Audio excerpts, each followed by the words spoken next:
I wish everybody could paint. It would solve a lot of problems.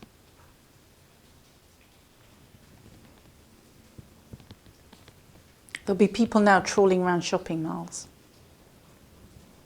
for something to do, buying things they don't want, when they could be with me in my studio playing and feeling much happier.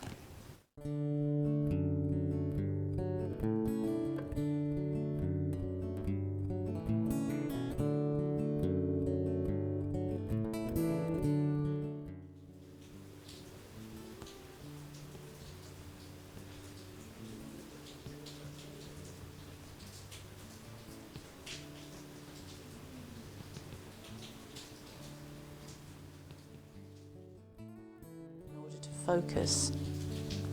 When I walk into my studio, often the first thing I do is pick up something to draw with and shut my eyes and draw with it and just do a couple of scribbly exercises like that, which is a loosening up thing.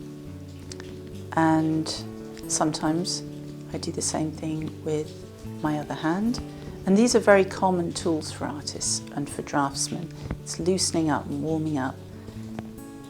If I don't do that, I've almost wasted the time in the studio because I go over and over and over. So my aim in making two-dimensional art, I work with mixed media, painting and drawing and sewing. I'm looking for simplification, and I'm trying to simplify what I see. And I've been working like that for many years now, and I need to do it. It's like oxygen. If I don't do it, I get ill. I literally get ill. It doesn't go anywhere often, but it doesn't matter. I have a couple of students, and if she's not doing something with her hands, so she comes to me and we just throw paint around. If she's not doing something with her hands, she gets covered in eczema, a rash all over her face. And we were in the studio one day and a guy walked past and he said, "Oh, what are you doing? I'm looking for a space." And he had lost his space, his studio space. He was a puppet master, made puppets, made marionettes.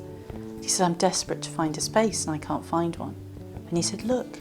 He unbuttoned the top of his shirt, eczema crawling up. And he said, "That's appeared in the last month because I can't express myself."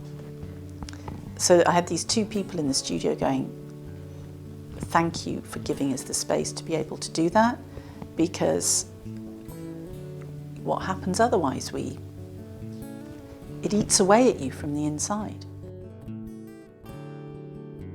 And I think that, half the world needs this outlet. There are many people who don't, and that's fine. But there's a lot of people who do, and they don't know it, or they don't allow themselves to know it, or they've been told they don't need it. And my theory is that these are the people wandering around with unexplained illnesses, that if they could just grab a paintbrush or a piece of clay, would sort them out. I do believe that.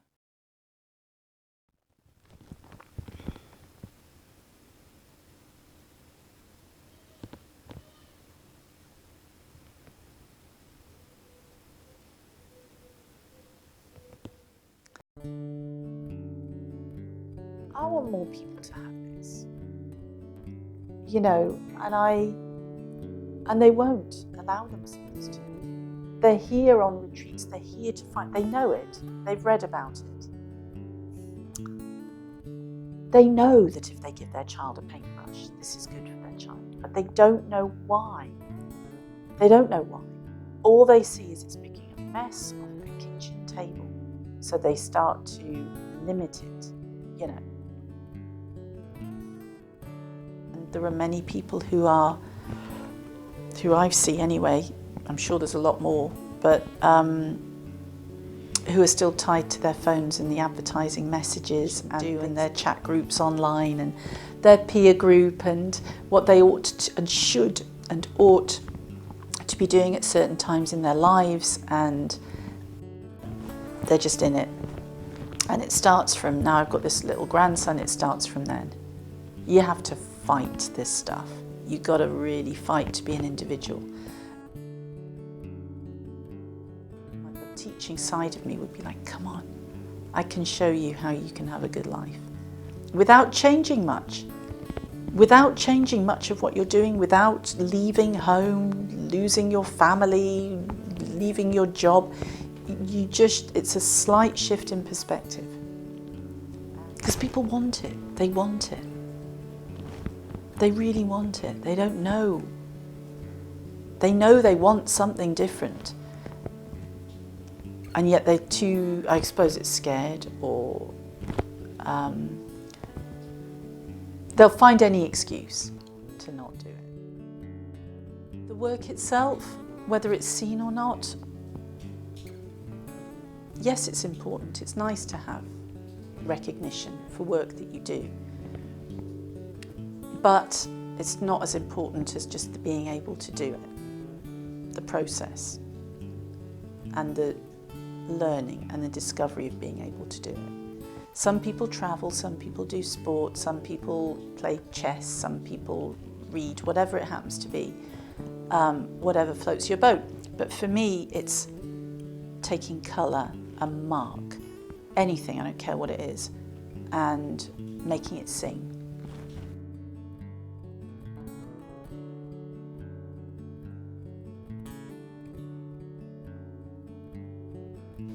And when it does, it's great. It's real. I skip home. I skip home, have a glass of wine. And if it's not going well, I'm pretty miserable. Yeah. So I think the actual process of making work is something that you have to have a tough skin to do, and don't expect everybody to understand what you're doing.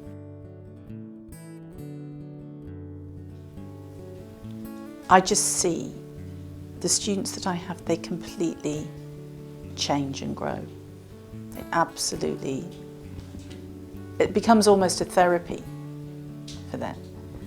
And they say that's what it is for them as well. And then they go away. I've been with them for a couple of hours or something. They go away and I go, now I can paint. And I'm totally inspired from them, which is fabulous. So there's a real exchange going on, which I really like as well. It's a very important part of the process, ripping it up, getting it wrong, recognizing that you've got it wrong, and then looking at it and don't go, oh, I got that wrong. Look at it and go, what can I pull from that to create something much better? And there's always something, always. And it's great, that's what I love. I love finding the positive stuff out of whatever it is that's going on. And I have students who occasionally run workshops in my own apartment. I have a woman who comes she's an accountant, and by her own admission has never, can't. And to be honest, she can't. I mean, really cannot make her hand do what her eye is seeing, but she works through it and she tries, and I help her and I show her about space and negative things, and by the end of it she's produced something that we're looking at it and going, that's beautiful, that's incredible. Really, I don't know how we got there, she doesn't know how we got there, but we get there. We get there in the end, and she just sort of leaves bemused, you know, but it's up on the wall. It's like, I like it. People go, that's fantastic. Yeah. So I love that.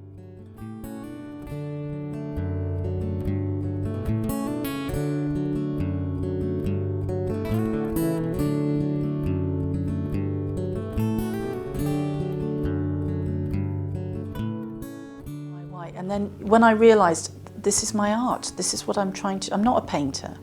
I'm not a painter.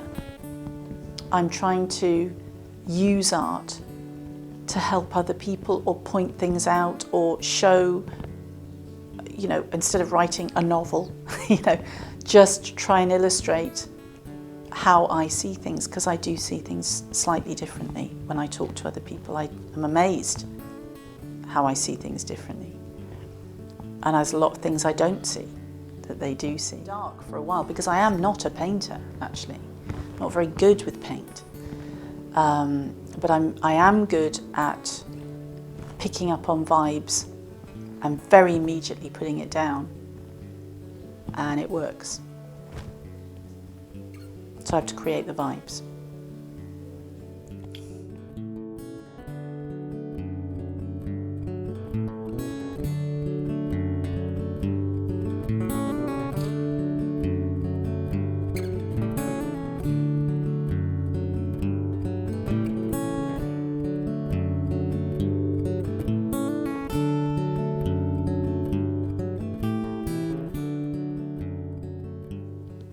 Literally, what you feel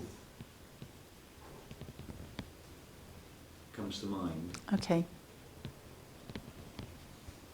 Yeah. I'm very happy with the exposure. Cool. You're absolutely fabulous. Darling. So,